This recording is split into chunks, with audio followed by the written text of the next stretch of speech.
Manhã Diversa está de volta para você. Agora são 10 horas e 16 minutos e o Brasil registra 106 casos confirmados de varíola dos macacos. Em Minas Gerais foram confirmados 3 casos, todos em Belo Horizonte. Um desses pacientes teria um histórico de viagem ao exterior e os outros 2 estiveram em São Paulo, estado com maior número de testes positivos no país.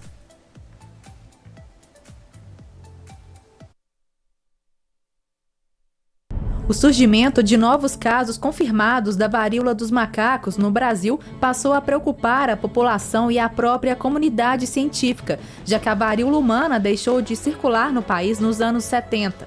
Os cientistas tentam entender o avanço da infecção de forma incomum em vários continentes. Apesar de o vírus ser conhecido, a forma como tem se espalhado é diferente do observado na África, onde a doença é endêmica. A varíola símia, ou a monkeypox, é uma doença que era notificada exclusivamente na África, tá? Até os anos 2000, porque o vírus ele é endêmico do continente africano.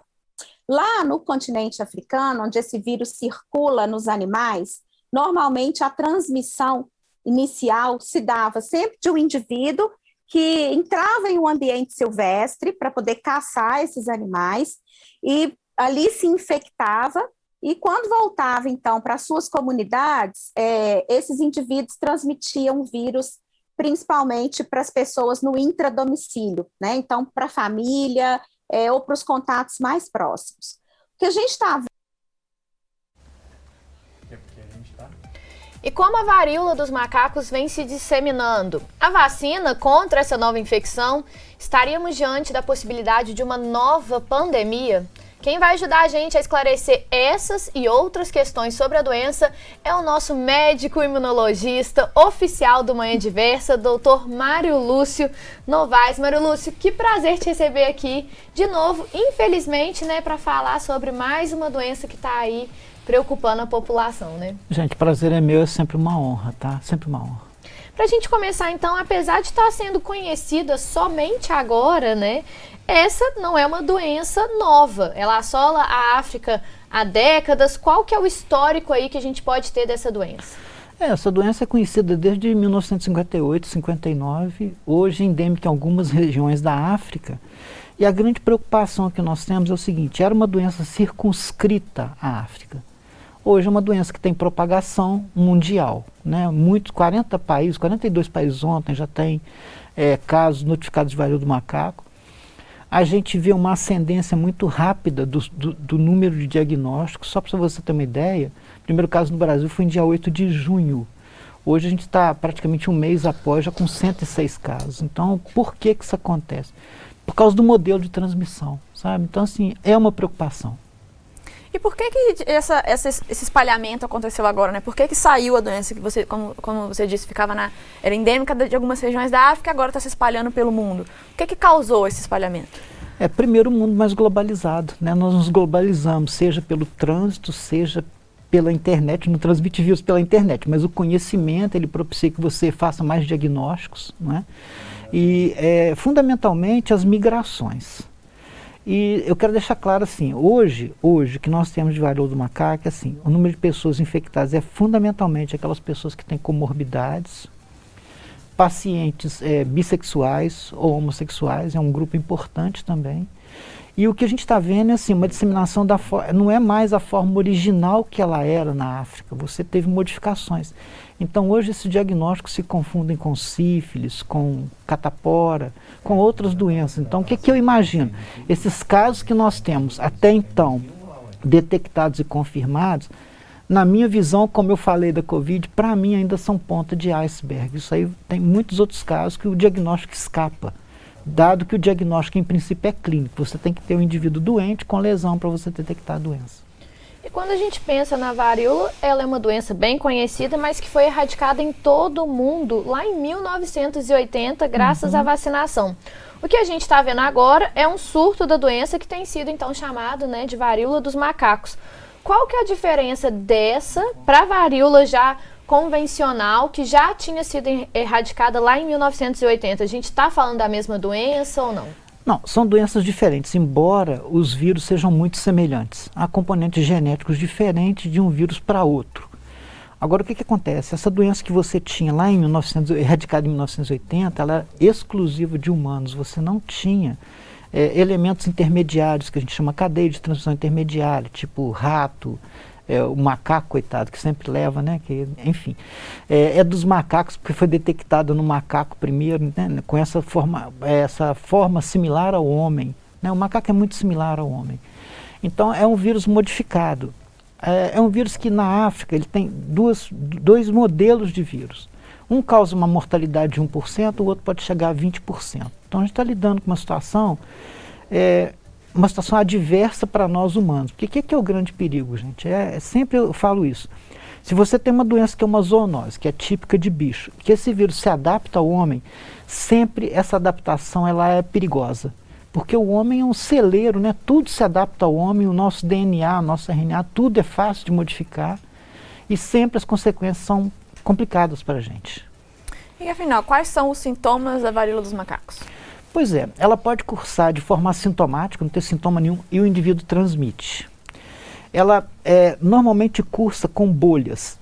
Caracteristicamente na África, essas bolhas surgem na face. O indivíduo previamente tem exaustão, fadiga muscular, dor de cabeça, febre, depois surgem as bolhas na face, elas se esparramam pelo corpo. O que a gente tem detectado hoje é uma forma diferente. Está surgindo muita lesão genital, muita lesão perianal, né? Então é um perfil diferente daquela lesão clássica da África.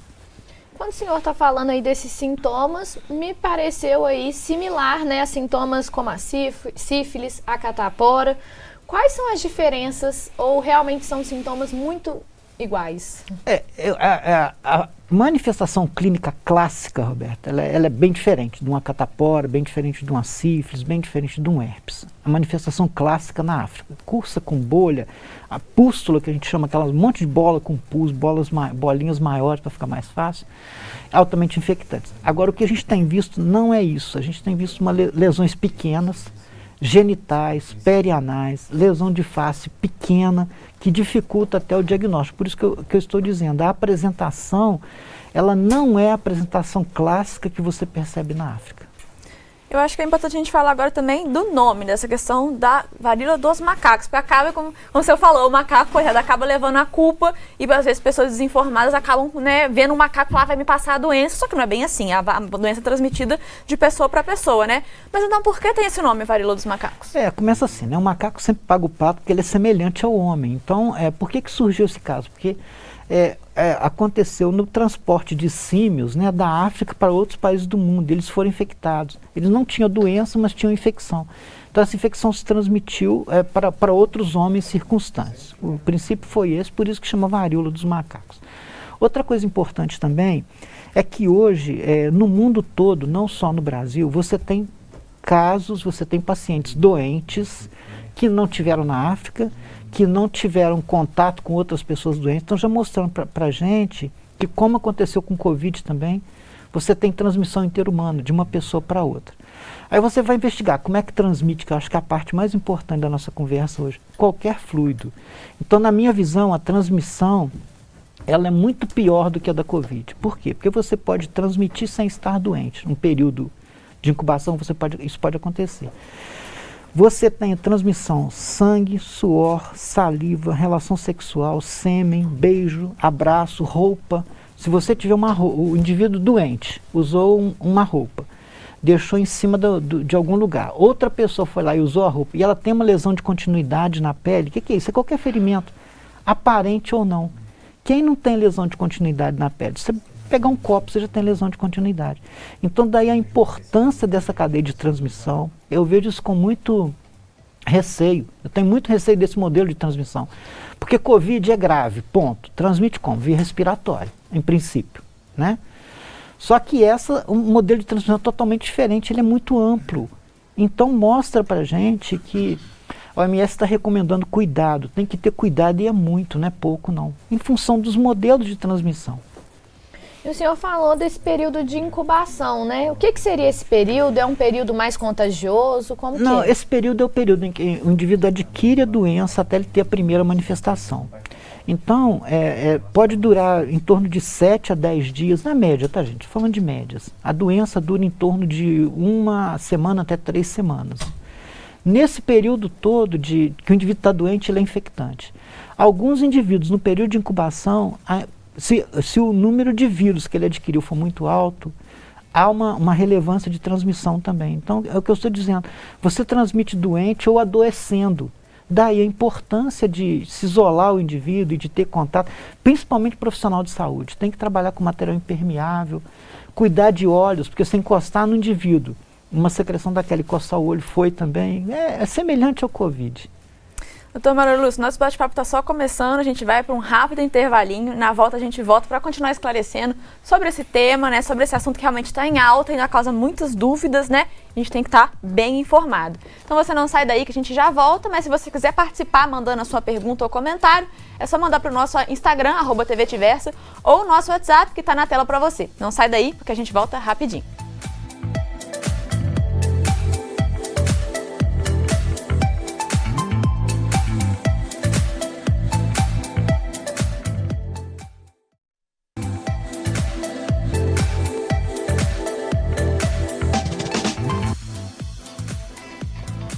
Estamos de volta com Manhã Diversa, agora são 10 horas e 29 minutos e hoje nós recebemos aqui no estúdio mais uma vez nosso ilustríssimo convidado, o Dr. Mário Lúcio Novaes, que é médico imunologista e hoje ele está tirando dúvidas sobre a varíola dos macacos, doença que já tem transmissão comunitária em alguns estados brasileiros. Então vamos dar continuidade à nossa entrevista. Eu acho que é importante a gente explicar essa questão da transmissão comunitária, né? Porque a gente fala disso, mas talvez algumas pessoas não saibam do que se trata. Então o que é a transmissão comunitária? Olha só, quando você vai para um lugar que você pegou, o lugar sabidamente tem a doença, né? E você contrai a doença, beleza, aí você identificou um ponto de origem da sua doença. Quando você não teve esse tipo de contato, ou imagina que não teve, com ninguém adoecido naquele momento, e adoece, você já pensa em transmissão comunitária. O que é a transmissão comunitária? É a transmissão de um indivíduo a outro que desconhecidamente não tinha doença anterior, né? Não tinha um diagnóstico dessa doença. Então isso é muito importante porque quando você começa a ter transmissão comunitária, transmissão interhumana, significa que a propagação da doença está se fazendo de modo fácil. E esse é o perigo da coisa, tá, Mari? Existe uma luz aí no fim do mundo? Tem um tratamento já específico para essa doença? Como que está aí essa situação? Ó, a luz sempre tem. Fim do mundo, o mundo não tem fim. Né? Mas ocorre assim, a gente tem, as pessoas que têm mais de 50 anos hoje foram vacinadas de varíola. Não é o caso de vocês, mas é o meu. Então a gente tem vacina de varíola. Coloca-se que algumas dessas pessoas que são imunologicamente sadias, que não têm comorbidade, elas têm alguma proteção para a varíola do macaco. Por quê? Porque os vírus são muito semelhantes, a cadeia viral é muito semelhante, primeira coisa. Segunda coisa, medicamento hoje que você faz é medicamento de suporte. O cara está doente, então vamos lá, cuidar para ele não desidratar, cuidar para ele não fazer uma infecção secundária, porque cada bolinha dessa, gente, abre uma porta de entrada de um monte de bactérias. Então você pode ter septicemia, pode ter impetigo, pode ter um monte de coisa. Então cuidar desse suporte. Evitar de desidratar, alguns ficam muito apáticos, então não alimentam direito, tirar a dor muscular, tratamento de suporte. Existem alguns antivírus que estão sendo testados para coibir esse tipo de doença, e a vacina também existe, é uma vacina nova, de terceira geração. Só que, como isso não é uma situação mundial assim, não houve uma necessidade de vacinação mundial dessa população toda, a produção da vacina ela é lenta, e você produz hoje muito pouca dose para se pensar, por exemplo, na vacinação do mundo. Então a proposta hoje é que você vacine no futuro, não hoje, desculpe, é vacinação que a gente chama de focado. Você pega aquela região que o adensamento está muito alto e vacina aquela população susceptível. Mas não é uma realidade hoje. Tem vacina hoje para você ter acesso? Não, não temos. E se não tratada, de que forma que a doença se desenvolve? Ela pode ser fatal? Pode sim. Ela tem um índice de mortalidade que pode variar de 1 a 20%. De que vai depender, Mariana? Vai depender do estado imunológico do indivíduo. Quanto mais incompetente ele for, quanto mais doenças de base ele tiver, isso vale para todas as doenças, Covid inclusive, a evolução dele fica pior. Não é? Então, quanto mais saudável for se pegar, menos problemas ele vai ter. Agora, há lesões estéticas, porque esse monte de bolhas, eles evoluem assim, dá a feridinha, dá uma bolha, dá uma crosta, que é a casquinha, depois a casquinha sai. Quase sempre essa casquinha deixa cicatriz cutânea. Então, de uma forma ou de outra, deixa sempre uma lesão, né? E as pessoas que estão sendo diagnosticadas, existe a orientação para elas serem isoladas, né? Assim como pessoas diagnosticadas com Covid-19. Qual que é a importância, então, desse isolamento quando está comprovado que a pessoa tá com essa varíola? O isolamento ele pode ser assim, duas maneiras, tá? Hospitalar, quando a pessoa está grave, vai para o isolamento, ou domiciliar. Por que é importante isolar? Porque, como nós já abordamos, as formas de transmissão são múltiplas, são variadas demais. E quanto mais você mantiver o isolamento dessa pessoa, em termos de roupa, em termos de alimentação, em termos de não ficar no mesmo ambiente respiratório, em termos de usar máscara de novo, né, voltamos a falar isso, em termos da lavagem de mãos, você vai reduzir a disseminação para outros familiares. Não é? Então, e outra coisa importante também, que é uma doença de transmissão para a que a gente chama de contato íntimo, contato fechado. Então, no mesmo ambiente, a situação de você abraçar, beijar, essa coisa toda, esse contato mesmo muito próximo, ele facilita muito a transmissão. Hoje ele é entendido como uma doença de contato íntimo. Beijou é contato íntimo, teve relação sexual é contato íntimo, abraçou é contato íntimo. Então, por isso que justifica esse modelo de isolamento. Eu acho que uma questão eu acho que talvez seja até comum com a Covid, né? Que é aquela coisa, a gente tem a suspeita da doença, e aí para comprovar que tem a doença tem que ir fazer um exame. Só que a gente tem que, ao mesmo tempo, a gente tem que se isolar. Então fica esse medo. Ai, meu Deus, será que eu fico em casa e deixo para sair de casa só se for, em último caso, já começo a me isolar desde já? Ou vou me diagnosticar no início dos sintomas para já ter essa certeza? Eu acho que essa é uma dúvida de todo mundo. Então como é que a gente faz? Começaram qualquer sintomas que pode ser suspeita, a pessoa já se isola ou ela procura um hospital? Deixa eu te explicar uma coisa pessoal. Eu sempre fui contra o fique em casa. Doença não é para ficar em casa. Doença é para você ter diagnóstico, você facilita as medidas protetivas para a população toda, primeiro isso. E facilita o tratamento. Então, quanta gente não morreu pelo fique em casa no Covid, né? Que chegou no hospital com saturação baixíssima, já estava desenganado, como diz. Então, não tem nada de fique em casa. Eu penso assim, você tem uma sintomatologia, você vai procurar orientação médica. O que eu vejo, Mari, em relação à orientação médica? Nós, médicos, não estamos preparados para fazer diagnóstico de varíola do macaco. Porque é uma coisa que a gente não conhece, a gente não tem vivência.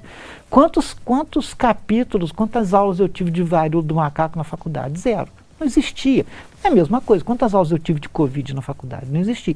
Então, eu acho que há toda uma oportunidade, eu acho que os meus colegas médicos, principalmente os que estão na porta de atendimento, nos plantões de pediatria, de clínica médica, deveriam ler um pouco da doença, porque facilita o diagnóstico. Então, tudo que a gente procura saber e entender, facilita o diagnóstico. E nada do fica em casa. Eu sou totalmente contra isso.